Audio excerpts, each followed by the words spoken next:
Адамдын бул өмүрдө татыктуу өмүр сүрүшүнө, ийгиликтүү болушуна таасир эткен факторлор бар. Бул факторлордун сап башында жоопкерчилик келет. 180 градус подкастынын экинчи чыгарылышында да ушул жоопкерчилик жөнүндө сөз кылабыз. Келерки 180 секунддун ичинде мен сиздерге жоопкерчилик эмне жана анын биздин жашообузга кандай таасири бар экендиги жөнүндө айтып берем. Ал эми видеонун астына пикир калтыргандар жана досторун отметка кылгандардын арасында наалыба деген момундай китепти ойнотобуз. Керексиз жерге наалыганды таштап, жашоодо жоопкерчиликти өз мойнубузга алганды үйрөнөлү. Анда эмесе өзүмдүн өнүгүүм үчүн жок дегенде 3 минутта убактым бар дегендер мени менен бирге болуңуздар. Жоопкерчилик максат коюуда, максатка жетүүдө, жашоодо бактылуу болууда, бала тарбиялоодо, үй бүлөлүк жашообузда деги эле оюңузга келген жана келбеген бардык жерде орду толтурулгус нерсе. Жоопкерчилик деген эмне? Жоопкерчилик сенин жашооңдо болуп жаткан ар бир нерседен бир гана өзүң жооптуу экениңди толугу менен туюу, түшүнүү сезими. Жоопкерчилик деген түшүнүктү ушул контекст менен караганда бул сөздүн антоними, карама каршысы күнөөлөө же айыптоо. Мисалы, башыңызга бир кыйынчылык келди. Бул жагдайда эмне кыласыз? Же бул жамандыкка себепчи болгон адамдарды жана факторлорду күнөөлөй баштайсыз, же башыма келген бул кыйынчылыктан жооптуу менмин дейсиз. Бул эки нерсенин ортосундагы айырманы жакшы түшүнүү керек. Анткени күнөөлөө өткөн чакка тиешелүү нерсе. Ойлонуп көрүңүз. Биз бир гана өтүп бүткөн ишке гана бирөөнү күнөөлөй алабыз. Кийинки жума менин акчамды уурдап коюшу мүмкүн деп бирөөнү күнөөлөй албайбыз. Анда жоопкерчилик эмне? Бул күнөөлөөдөн айырмаланып, келечекке ориентирован көз караш. Жогорудагы эле мисал менен сөзүбүздү уласак, башыбызга бир жамандык келди.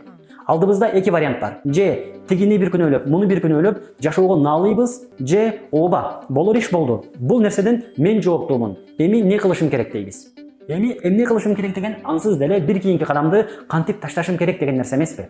Ким болсоңуз болуңуз, бир саамга жакшылап ойлонуп көрүңүз. Жоопкерчилик сезимин туура түшүнүп, жашооңузда болуп жаткан бардык нерседен бир гана өзүм жооптуумун дей алсаңыз, жана бул түшүнүктү өзүңүзгө адатка айландырсаңыз, жашооңузда көп нерсе жакшылыкка өзгөрөт. Өкүнүү менен айтам, үй бүлөдө бир баласы тарбиясыз хулиган болуп чыгат. Анан биздин типичный аталар апасына колунун сөөмөйүн кезеп, бул тарбиясыз сенин балаң деп баштайт. Байкасаңыз, бул жерде айыптоо бар. Өтмүшкө карап ким күнөөлүү деген суроонун жообун издөө бар. Бирок баарыбыз билебиз, өткөн убакыт кайра келбейт. Ушунун эле ордуна ооба, балабыз хулиган. Бул жерде ата эне катары биз жооптуубуз. Эми мындан ары балабыздын тарбиясы жакшыраак болуш үчүн эмне кылышыбыз керек дей билсек, бул толугу менен маселени чечкенге жана келечекке ориентированный көрүнүш. Ишкерсиң, бизнесиң сен ойлогондой болбой жатат. Наалыгандан, мамлекет башчысынан баштап жолдун четинде оттоп жаткан торпокко чейин күнөөлөгөндөн не пайда?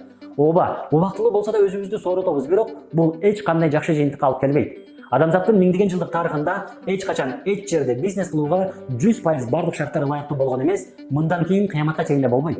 Балким кылышыбыз керек болгон нерсе бизнесимден толугу менен өзүм гана жооптуумун дей билгендик. Азыр эмне кылышым керек? Менин жоопкерчилигим эмне деп сурай билгендик. Студентсиң, 4-5 жыл бою туура эмес чөйрөдө, туура эмес достор менен жүрдүң. Окуу бүтүп, колуңа эптеп дипломду алдың, бирок өз кесибиңди такыр билбейсиң. 5 жыл бою өмүрүңдү текке кетирген досторуңдун ар бирин күнөөлөгөн роман жазсаң да, бул эч нерсени өзгөртпөйт. Андыктан азыртадан өз кесибиңдин да, өз келечегиңдин да жооптуусу өзүң экендигиңди түшүнүп, ошого жараша аракетиңди кылсаң, утушта болгон өзүң гана болосуң.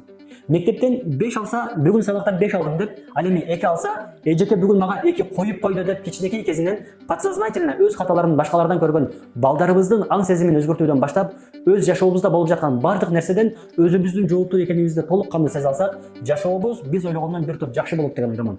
Унутпаңыздар, күчтүү характер өмүр бою сизди коштоп жүргөн ишеничтүү жаншерик жардамчы болот. Бөлүшүү, көмөктөшүү, видеонун астына пикир калтыргандар, досторун отметка кылгандар жана башкаларга жибергендер, баарыңыздарга чын жүрөктөн ыраазычылык билдирем. Балким көпчүлүгүңүздөрдү тааныбайм, бирок сиздердин ар бир кылган кадамыңыздар мен үчүн чоң колдоо. Каналга катталганды унутпаңыздар. Кийинки видеолордон көрүшкөнчө аман болуңуздар.